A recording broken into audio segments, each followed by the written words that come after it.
Alright, what it is, Daniac, and we are here with Liel Eden. Um, this is a person that I've been following for I don't know a year or so, and she's going to tell us some things about Judaism. Now, I'm a non-Abrahamic, true monotheist.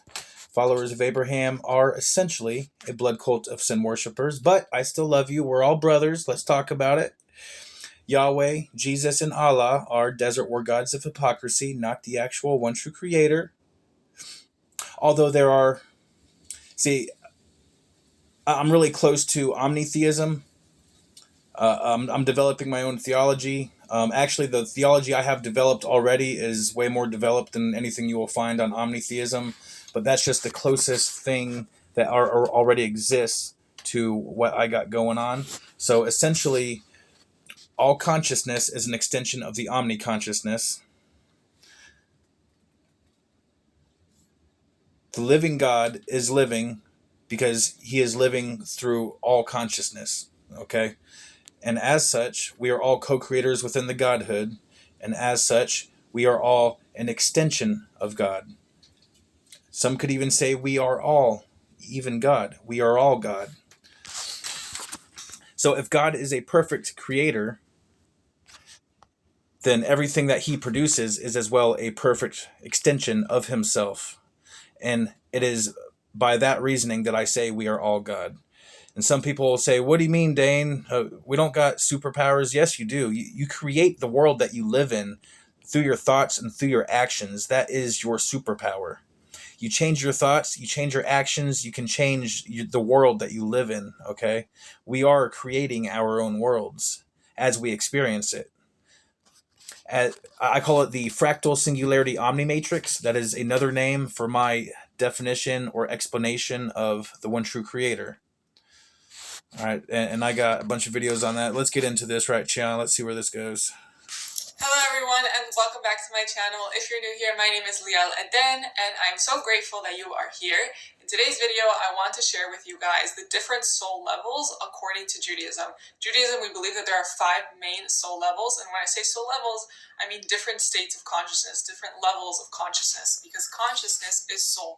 Consciousness is... Notice she said main, so that makes me think that there are intermediary levels, which was my first go-to, is that there are probably infinite levels, you know, because there are infinite um, intermediaries between each level. If you look at the atomic table of contents, the elements, or the periodic table of elements, it is a map of limit, okay? All of creation is based on limit. Okay, this is a fractal extension from the one true creator, and a lot of followers of Abraham will say that the one true creator is limitless. He has all the omni traits, even though I have a plethora of examples from each of the 3 Abrahamic religions, from their own holy books, that clearly show that these omni traits are not being lived up to. We're all brothers. Let's talk about it, y'all. Just because I see things a little bit different. I have Jew friends. There's a lot of things about the Jewish religions that are beautiful. Okay, there's just a few things I have a problem with personally when it comes to the Jewish religion, Christian and Muslim as well. Mostly good people, you know. So let's get into it. Spirit. And we believe that there are different levels of that within every human being. Not just every human being, but every created being. Everything that is created by the Creator. Everything that has consciousness. And this comes down to the atomic level. Atoms have consciousness. Rocks have consciousness. Everything has a level of consciousness. And each level of consciousness has a accommodating intelligence that goes with it. Has a consciousness, has a soul within it. And specifically with the human being, we believe that there are 5 main soul levels, different levels of consciousness within the human being. So we're going to go through them, and through learning them, we actually learn a lot about ourselves. So the lowest soul level is called Nefesh. And this is the life force of the human body. If you analyze the human body, it's actually very intelligent, it's very skillful, it's very incredible, it's very mind-blowing, and the consciousness behind it is called the nephesh. And this is just the lowest level. So if you realize, the body in and of itself is highly... This is Trusted Renovations. Over 25 projects. Sorry for the secondhand commercials, y'all. Incredible and intelligent. And this is just the lowest soul level of consciousness. Okay, so let's evaluate the human body or any body. You like to think of yourself as individual, as singular, yet within each individual singular person or body or being, it is composed of a multitude of smaller individual awarenesses. Like every single thing is full of. I mean, I don't want to say infinite because, like I said, there is a limit on everything, but it is full of a multitude of other consciousness and singularities. Okay, look at the cells. Each cell acts as its own individual conscious entity, going around doing its own little thing, and that just multiplies, and that goes into the fractal part of fractal singularity omni matrix. In the human being, just the skills of the human body, which is crazy to think about. This is the lowest soul level of consciousness, and the human body is already so advanced. Then just think about the rest of the soul levels of potential of the human being. That makes sense. So the lowest soul level of the human being is the consciousness of the body, the life force of the body. What makes the body so intelligent? This consciousness that is infused into it. And it is represented by the blood, by the liver. The organ that's represented by this life force is the liver. The liver is what processes the blood. And the blood is really the life force of the human body. And we believe that the nephesh rests within the blood. If we look into the Bible, we see that when Cain kills Abel, God says to Cain, the blood of your brother is calling out to me, telling us that within actual blood, there is consciousness there. There is life there. There is soul there.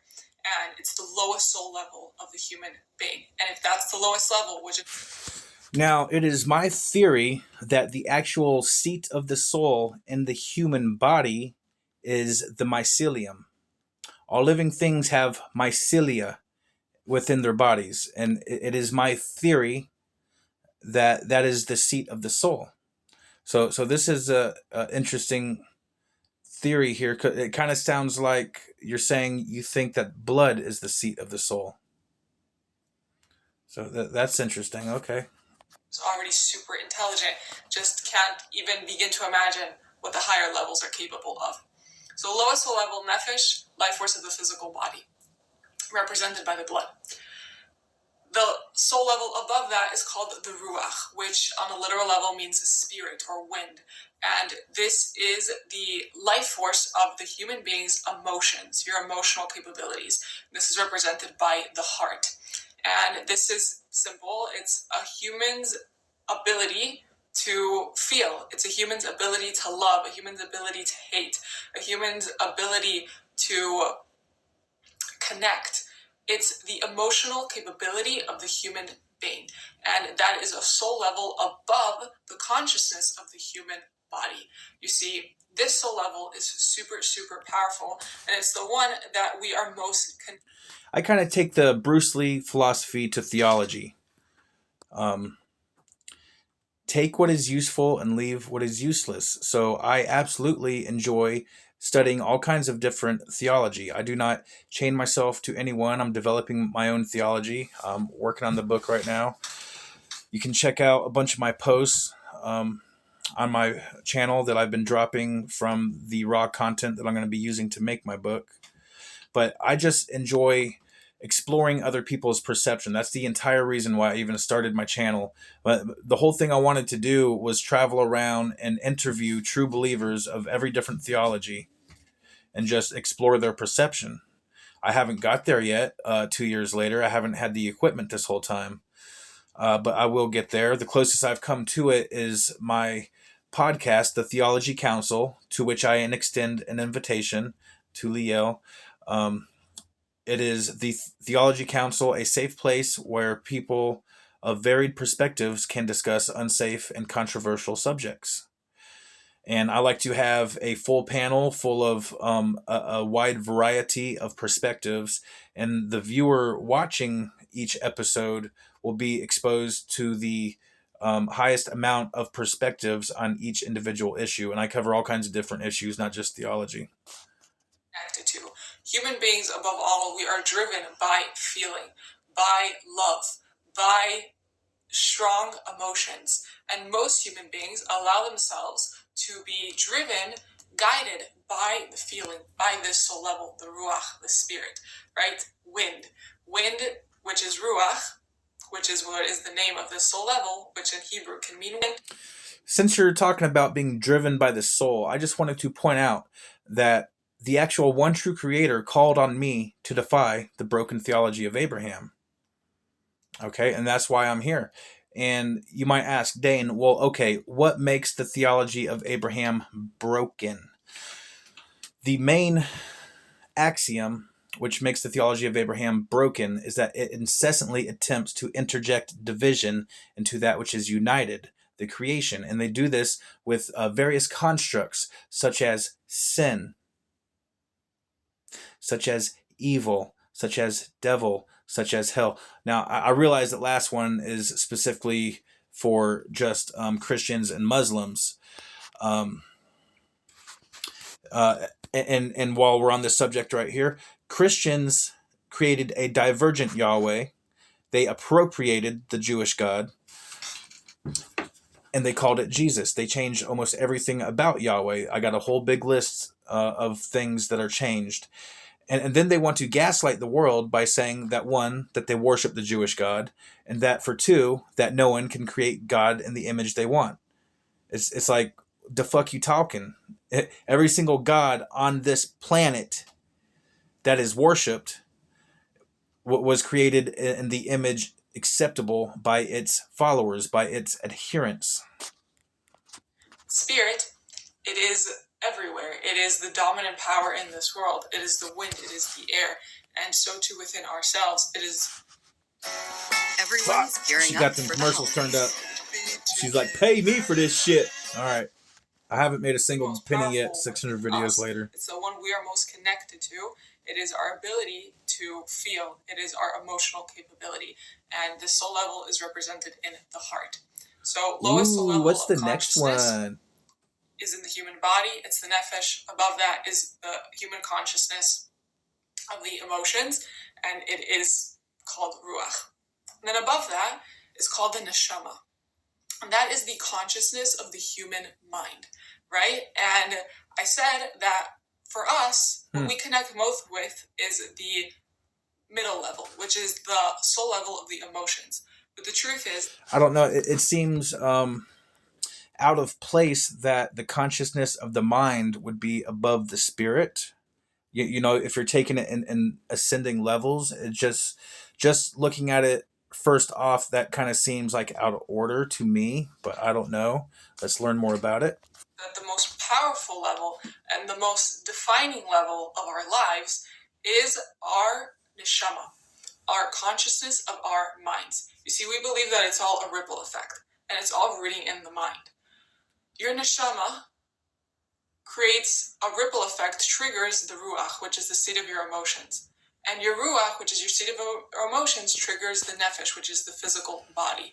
But what's the... Okay, when you put it like that makes a little bit more sense. Because when you're describing the ruach as like the spirit, but when you describe it as emotion, okay, and then the mind's over that, I can see that. Okay, so then it's got to be some like the actual spirit force above the mind is what I'm guessing.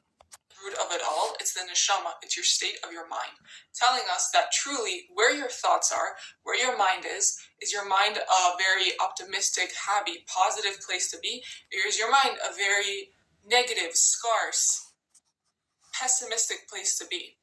I'm in the middle, bro. I'm in the middle. Like, I try to keep a happy medium, you know? Fuck. Here we go. The root of it all is where your mind is. That is going to trigger everything else. Your thoughts are going to trigger your emotions, and your emotions are going to trigger your physical stability, your physical. And there is actually a lot of science behind that. They've done a lot of experiments, like they put VR, like virtual reality stuff on people, and just from okay, what was one of the experiments? They had a VR thing of people coming up and sneezing in your face. It wasn't really happening, but they were showing the VR of it, and it was real enough that it was actually making your body produce more antigens, like antibodies. Like it was making your body produce stuff to fight off a sickness that wasn't happening. But that's just the power of your mind. So. State of being. Most people, they go head on to fix the physical first. They focus on the physical, but they don't realize that that's just the result. That's the outcome. That's the surface. The true root of our issues is rooting in the mind. When we can solve what's going on in the neshama, the mind, the consciousness of the head, then everything else will begin to fix itself. Everything else will begin to flow. But it all roots in the mind. It doesn't even root in the emotions. It doesn't even root in the body. It roots in the mind. The way you talk to yourself, the way you think, the way you believe about life, that is what's triggering everything else. Your emotional state and your... The way I talk to myself goes like this.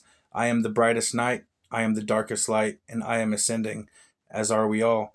The dark light is upon you and within you, all of you. Physical state. So, for example, if you are a person who self-deprecates so much, that's going to trigger negative emotions. Negative emotions are going to trigger a negative state physically, which is what? Illness. We live in a world where there is so much illness, unfortunately, but it doesn't just pop out of nowhere. It all has a root cause. The root cause of so much illness. Damn, she got them commercials turned up, bro. Holy Pay, shit. Send, save. Humanity, especially in our generation, is a generation of people that were not taught to love themselves, that were not taught the true God, a God of compassion, a God of love, a God of unconditional love. We were taught... Whoa, okay, see, I gotta push back right there. You can't say that. You can't rightly say unconditional love.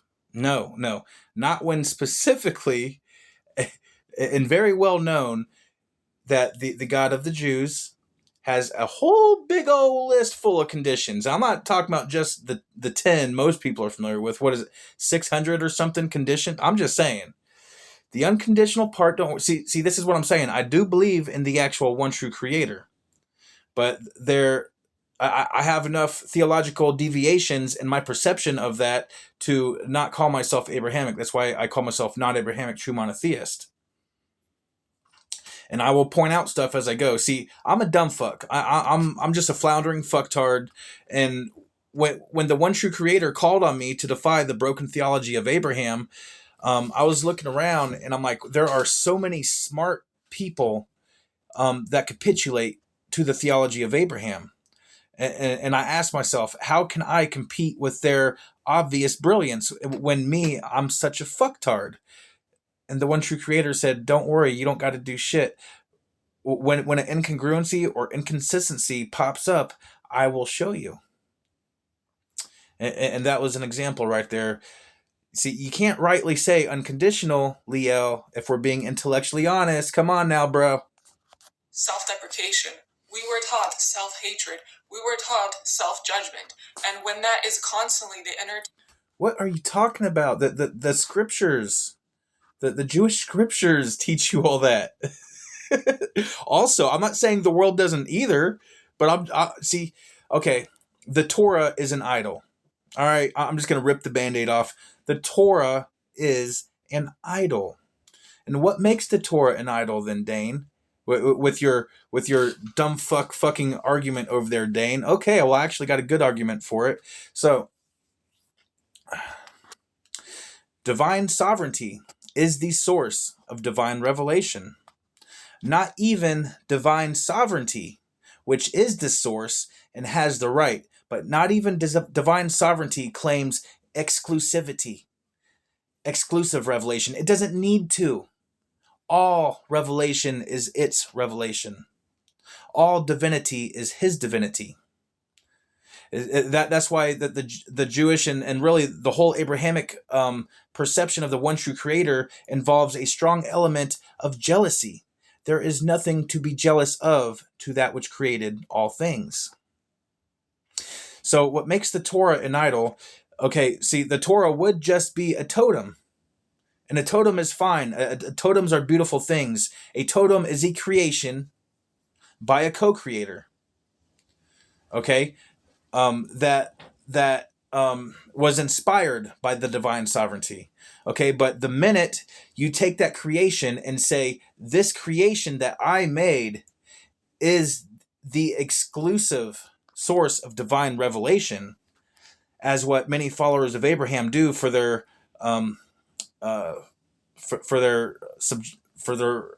Bibles, their fucking Torah, the Quran, for their holy books.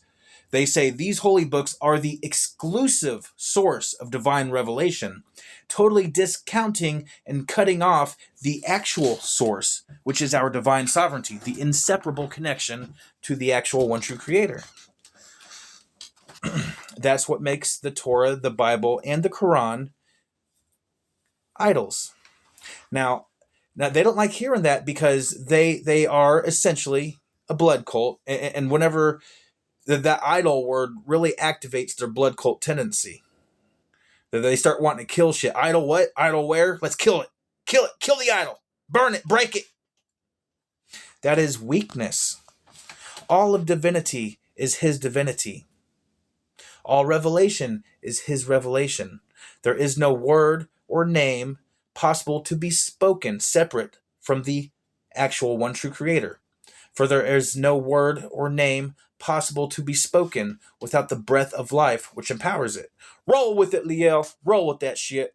I'll try to shut up. Let's go. Talk, it's going to trigger negative emotions. Your emotions is the wind in your body, and that's going to cause the physical to be in a negative state. Your body simply does what you tell it to do. That's simple. If you are constantly being mean to yourself in your thoughts, being in a negative state, guess what you're telling your body to do? Also known as sin worshiping. There is no sin. There is no sin. They say, now I believe in mistakes, but not sin. I believe in bad, but not evil. I do not believe in evil. And when I say that, people freak out. They're like, they try to think of the most horrific thing they can think of and be like, is this evil? And it's usually from a religious person. And I can usually, for whatever example they gave me, I can usually look into their very holy book and find an example of their particular God prescribing that thing that they just called evil. Be mean. Be negative. I'm not worthy. I don't deserve health. Be mean. Be rude. Be terrible to your own self. Your body is going to mimic you. Now, if you talk so abundantly about yourself, you love yourself, you're so compassionate to yourself, you make a mistake, you don't self-deprecate, you still realize your unconditional worth. Like saying things such as, I am God, I am beautiful, I am the Son of God, I deserve all, I deserve all because I am all. Saying things like that, or did I go too far now? Now I'm too good to myself. Uh-oh. And how much God loves you. If you constantly live in a state of unconditional love towards yourself, then your body is going to do the same thing. It's just going to mimic what's going on in here. The point of teaching this part is that we believe that these soul levels are a ripple effect. And so it starts in the neshama, which is the state of your mind. Wherever that is, we're about to get to number 4, guys. I can feel it. We're getting there. That's going to trigger everything else. That's going to trigger your emotions, and that's going to trigger your physical body. If you think about it, you can't really feel anything without thinking something first. Or without seeing something first, which is sending messages to your mind. So, yes, our entire lived experience is psychosomatic. I got you, homie. First ever comes thought. Then comes emotion, then comes physical. And so if we want to change the emotional and the physical, we have to get to the root cause, which is the mental, what's going on in the mind.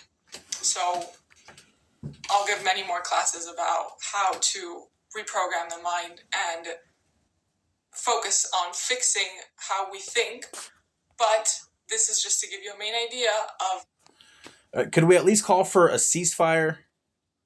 Could we do that? I'm just saying, collectively, as a world, can we just stop killing each other, y'all? I mean, there's enough room for all of us.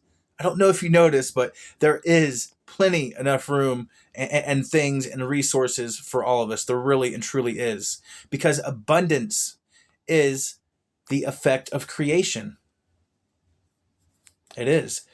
Anywhere lack is perceived, that is evidence of an artificially imposed system. Anywhere that lack is perceived, that is evidence of an artificially imposed system meant to manipulate the perception.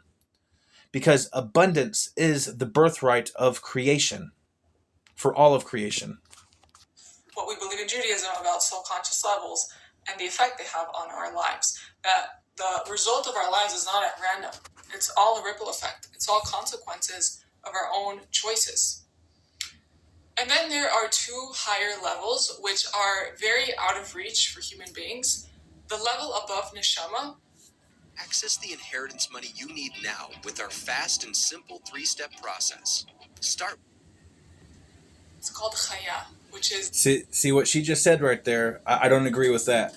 That is another division. That's what I'm talking about. What makes the theology of Abraham broken is it incessantly attempts to interject division into that which is united. And this is one of the little things right there where she said the two other levels are beyond human or human capability or pretty much preaching division and disassociation from. That's what I'm sitting here to correct. The external aura, it's your protective force field. Right? We may not be able to see it, but there is a energetic force field surrounding every single human being. And each force field is completely different according to the soul conscious. That reminds me of my description for the spiritual realm, okay? The spiritual realm is simply all the frequencies that are imperceptible to the human perception. That is the spiritual realm. And there is scientific evidence for that. There are frequencies all around us that are imperceptible to our perception, to our human mind. That is the spiritual realm. Consciousness that you are holding in, right? So your aura, your energetic field can be very different according to what state you're choosing to be in. But this soul level is so out of reach from us. It's simply just like what surrounds you at all times. It's your... See, how can it be out of reach if it's constantly around you at all times? What? Just because you might not be able to physically touch it doesn't mean it's out of reach. Because physicality is not the only option to us with which we can reach things. No, we have our spirituality, we have our imagination. Protection at all times, right? It's not just you physically right here. There is a wavelength of energy always surrounding you all the time. And it's very important to note that when you enter another person's wavelength, when you enter another person's energetic force field, you feed off of theirs and they feed off of yours. See, when you say like energetic force field, that makes it sound a little woo-woo, but there's actually scientific data to back up what she's saying. And she called it energetic force field. It's more like an electromagnetic field stemming from our brain and heart. Very important what energetical circles you want to put yourself. Sorry, Liel. You know, this is... I'm an interrupting motherfucker. It's my goddamn channel. I can do what I want. So, I forgot what I was going to say because of that rant. Fuck. Okay. So we said that the lowest level is nefesh, which is the life force of the human body, the consciousness of the body, which is so intelligent in and of itself. Higher than that is the consciousness of the emotions, right? The human ability to love is so grand, I'm with so you. big. I'm with you. And the human ability to hate is also very big. All of these things are emotions. It's higher than the physical consciousness of the physical body. So physical body, emotions, and then higher than those two is your mind. Your mind is actually what triggers everything else. And your mind is the biggest defining factor of the rest of your life, of the life you are actually living. What kind of thoughts you are having defines everything else. It's your state of consciousness in your mind. That is the ripple effect of everything else. And higher than that is chaya, which is your external force field that you can't really see, but it's very real. There is an energetical circle that surrounds every single one of us. And then the highest level of all is called Yechida. Yechida means like oneness, point of oneness. And this is considered like our umbilical cord to God that can never be cut off. Yes. And I don't know, am I crazy for calling that the soul? To me, that's the divine sovereignty, okay? That's the inseparable connection to the one true creator that I was talking about. That's the divine sovereignty, okay? And I have a theory that it's through the mycelia in our body, because there are physical mechanisms for all these things, and I think that is the actual physical mechanism that's the seat for the soul, or the divine sovereignty. Okay, now another physical mechanism, what is the one thing that connects all things? What is it? Darkness and emptiness. Darkness and emptiness connects all life, all light, all matter, all dimensions. Darkness and emptiness is I call it the void gate. It's like the antithesis of a stargate. Okay, yeah, I got some fucking theories, y'all. Okay, light doesn't move. Light doesn't move, okay? Light doesn't move. The darkness and emptiness around the light moves. It is not the speed of light that you are measuring. It is the pressure of darkness that you are measuring, okay? And all it takes is the slightest little change in that pressure of darkness / speed of light to get to a different dimension. There are nearly infinite dimensions. I mean, I'm sure there's a upper limit on it, as there is with all things. As you can tell by, just everything is a fractal of the one true creator. All life is the creator experiencing itself. Which is why I am justified in saying we are all God.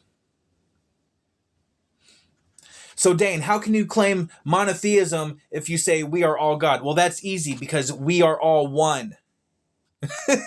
Because I am not, there is no true separation between you and me, my consciousness and your consciousness. We are all the same being living out a multitude of different lives, which is how we are all one, which is how the seeming differences are united. Okay, the traits I use, the scientifically verifiable and provable traits that I use to describe the one true creator: unity, first and foremost; consciousness; dark and light. The dark and light are symbiotic. They are not antithetical to each other. And I'm actually, I might as well start saying it. There's a fifth thing that I think is fundamental. And it's a developing theology, y'all. Okay, fucking roll with me or don't. Fucking paradox. Okay, all of reality is built upon paradox. Just ask the Heisenberg uncertainty principle. Just ask the the wave particle duality. What does that mean? Is that we are all light rays of the source of the sun, right? God forbid that God is the sun. It's just an analogy. God can't really be ever compared to anything of this world. It's just to help us understand better. But God is... Well, if that's the... I think he can be... See, I go the other way. You say God can't be compared to any one thing in this world, I say God can be compared to every single quanta within existence, because God is homogeneously saturating within all quanta of existence. Good talk, Leo. I'm glad we did this, homie. The source of our lives. We don't live and just breathe and have life. Woo, she getting some money. Family, this beautiful meal. Please bless over us. Out of nowhere. Hey, bro. Hey, turn the damn commercials down, yo. Thanks. Appreciate it. Totally random. We have life every moment. We breathe in and out because God sustains us at every second, and He chooses life for every single one of us. We have an umbilical cord, just like a baby in a womb. All of its nutrients, all of its life force is from this umbilical cord to its mother. So too with the human being, there is a constant umbilical cord tying our souls to God that is never cut off. And this umbilical cord, which is the highest soul level we have, is what connects us to God all. Which is why the Christian hell and also the Islamic hell is impossible. That is why hell is impossible. It is utterly impossible. Okay? Hell is not even fucking possible, because hell, the Christian version, which the Muslims are very, very close to as far as hell goes, hell is a place in which you are separate from the one true creator. This is an impossibility. This is a fabrication. This is role playing. What would you call that? This is a fucking. I don't know. All right. Time. And this is the part of the soul that always stays pure. It can never darken itself. It can never become evil. See, I don't believe in evil. I don't believe anything is impure. See, this purity construct is another example of what makes the theology of Abraham broken. This is one of those separations that they're interjecting into the one true creator. That is inaccurate. Can never be tampered with, right? If you think about it, if there's the slightest quanta of creation that can be impure, then He is impure, for He is all things. If there is something that can be impure, yet that thing is separate from the one true creator, then the one true creator is not omnipresent and is not everything. Got me? All right. Consciousness of your mind can very much darken itself with negative thoughts. Don't be dark phobic, yo. See, that's another thing. All of Abrahamic theology is so dark phobic, bro. It's like, look at the atom. They say 99% empty. Look at the cosmos that you can. Okay, look out at your night sky. How much light do you see in the true cosmos? The night sky is the true cosmos. Okay, it is mostly darkness, just a teeny tiny little bit of light flickering around. So why are you so dark phobic, yo? Darkness is a necessary and integral, and the dominant part of all existence, from the micro to the macro, from the atom to the cosmos. Let's ascend past this dark phobia, people. With terrible ideas, with negative ideologies, with negative belief systems, with negative thought patterns, you darken that part of your soul. With your emotions, that's self-explanatory. We very much so darken that soul. There is positive darkness, and there is also negative light. Sorry to break it to you. I know it would be so much easier if it was just clear cut and dry, dark bad, light good. But no. Just like there is conservative Democrats and there is liberal Republicans. Just like that. Level with very negative emotions that we may hold. And with the physical body, it goes without saying, we darken it with illness, with the improper food, with toxic environments, with toxic diets. These soul levels are easily tampered with and can easily be darkened. And even your chaya, your surrounding light, can also darken itself. But this soul level, your yechida, your highest soul level, which is your umbilical cord to God, that can never darken itself. That can never be ruined. That can never be tampered with. That is the part of you that is always pure. That is always sacred. And that's... Okay, so that's how you guys theologically get, or try to, weave through this artificial interjection of separation. Okay, so let's evaluate what you just said right there. So our tether to the one true Creator can't be made impure, but other expressions of the one true Creator can be, because all expressions, all things are an expression of the one true Creator. So to say that the tether cannot be made impure, but other things can, that is saying that other elements within the one true Creator are impure. So with that line of logic, you would have to accept that the one true Creator is impure, which it wouldn't surprise me if some Jews do accept that, because Jews are the only ones that openly admit, yeah, it says right there, I create both the good and the evil, like the light and the darkness. Fuck off, Then you got the Christians and Muslims. Well, I don't know about Muslims. I got to talk to them more, but I'm very familiar with Christianity, and they will vehemently deny that God has anything. God isn't evil, but it says right there, I made both the good and the evil. Yeah, but he's not evil. So I don't believe in evil, the construct of evil itself, because that would require actual objective morality to exist. Objective morality does not exist. There is no such thing. Anything that requires your subjective consciousness to verify is inherently relative to that consciousness, including truth. There is no such thing as objective truth, motherfuckers. And then people will say, oh yeah, well, fucking look at that thing right there. Ain't that objectively there?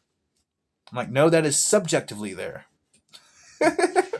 They're like, oh yeah, well, how come everyone that looks at it sees the same thing and it's right there? You can't multiply subjectivity and try to transmute it into objectivity, which is what most of them try to do. They try to say, oh, because all these people agree on one thing or another from their subjective experience, that therefore makes it objective. Now, you can colloquially call it objective if you want. If you want, you can call it that, but that doesn't make it actually objective. True for every single human being. That is the part of us that God looks at. That is the part of us that God sees when he sees us. It's our highest good, our highest potential, our highest state of consciousness. And it's called Yechidah, oneness, because that highest soul consciousness understands that everything below it, everything that goes on below it, is all part of this oneness and is necessary for the soul. And so this Yechidah, the fractal singularity omnimatrix, yes, is the beginning of the funnel. The Yechidah is the beginning of the pipeline of your life, right? It's this consciousness of absolute oneness. It's this consciousness of understanding everything that needs to happen in your life. It's this consciousness of total connection with the Creator. It's this consciousness of unconditional worth and value, because this state of consciousness sees. But yet, this is all contained within the Torah, though, right? So let me. The Torah is an idol, bro. There's no way getting around it. The Torah is, and the more you guys try to stand on it and hold it up and say, this here thing, this here thing. No thing is the source of divine revelation. Divine sovereignty is the source of divine revelation. And it is so completely comfortable and confident that it does not need to project the image of power by claiming exclusivity, because it knows that all revelation is its revelation. It knows that all divinity is its divinity. I am the brightest night. I am the darkest light, and I am ascending, as are we all. Stay beautiful, motherfuckers. The dark light is upon you. Clearly its connection to the divine. And it